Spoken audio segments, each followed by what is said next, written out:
po jako akawuwo. I may not know those who have killed the people, but I should be able to mention their names to put them on record. Abantu abawangalira mu districts okuli Bukomansimbi, Rengo wamu ne Masaka emitima gisula gibewanise okukirako eyabuliro w'olugambo olw'abatemu ab'ebijambiya abazzemu okusitula enkundi mu bitundu byabwe nga ne mu kiro ekikeesezza olwaleero abantu 3 beebatiddwa. Naddala Kimanya Kabonera, district eya Lwengo, district eya Bukomansimbi, district eya Masaka yennyini Masaka district, naddala Bukoto Central ewava mukulu Sebamala. Kakati ewakyali ebizibu abantu tulina entiisa y'amaanyi kubanga abantu bali mu kufa. Omubaka wa Kimanya Kabonera mu district ya Masaka Honorable Abedi Bwanika abulidde Parliament engeri abantu mu bitundu by'eno gye batambulira mu bweraliikirivu nga mu kiseera kino abantu 18 ezibafumbira nvunike oluvannyuma lw'abatemu okubamaza emmere so nga n'abawerako banyiga biwundu.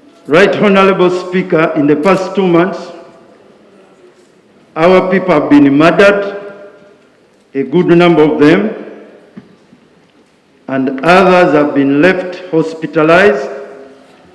There is panic, there is fear in my constituency and in the region where I come from. And in particular, yesterday night, we lost 4 residents that were murdered in one village. Omubaka Bwanika yeegatiddwako ababaka abalala abategeeza nti gavumenti kyekiseera efeeyo nnyo ku byokwerinda by'eggwanga kubanga bannayuganda tebasobola kukulaakulanira mu mbeera ng'eno ey'obunkenke. Buli kiro kaakati waliwo abantu abatambula nga batta abantu baffe. Ekiro kyaleero ekikeesezza olwaleero bassa abantu 4, 3 mu kyalo kimu n'omulala mu kyalo ekirala mu muluka gw'Essenya. Abantu bano babajja mu mayumba gaabwe ne babakuba obukumbi ne babakuba emiyini ne bakozesa n'ebiso okubasala.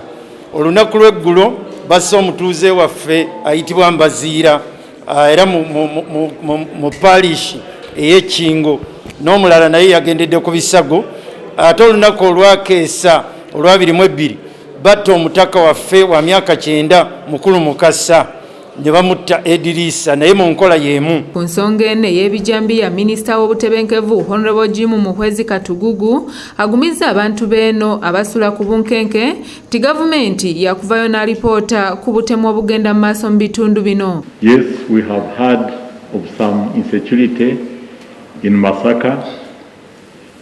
I don't know whether they are the same he's talking about, but we have taken note and already investigations are going on, and we will appreciate if we can interact with him to get more information so that we move together in order to provide security to our people.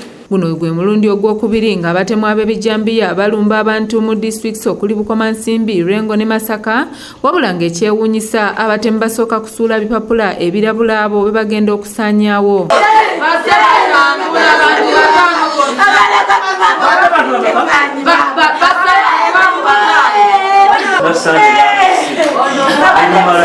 Bwagiraze ddala ye bwagiraze ddala jabo gwe tuba tetusigaziza obulenzi jabo abazigu bagenze ne batulumba ne batta abantu 5 mu bano bamujje n'omwami ne batandika okubakuba. Ndi Sarah Nandawula ku ABS TV Jakakawuwo.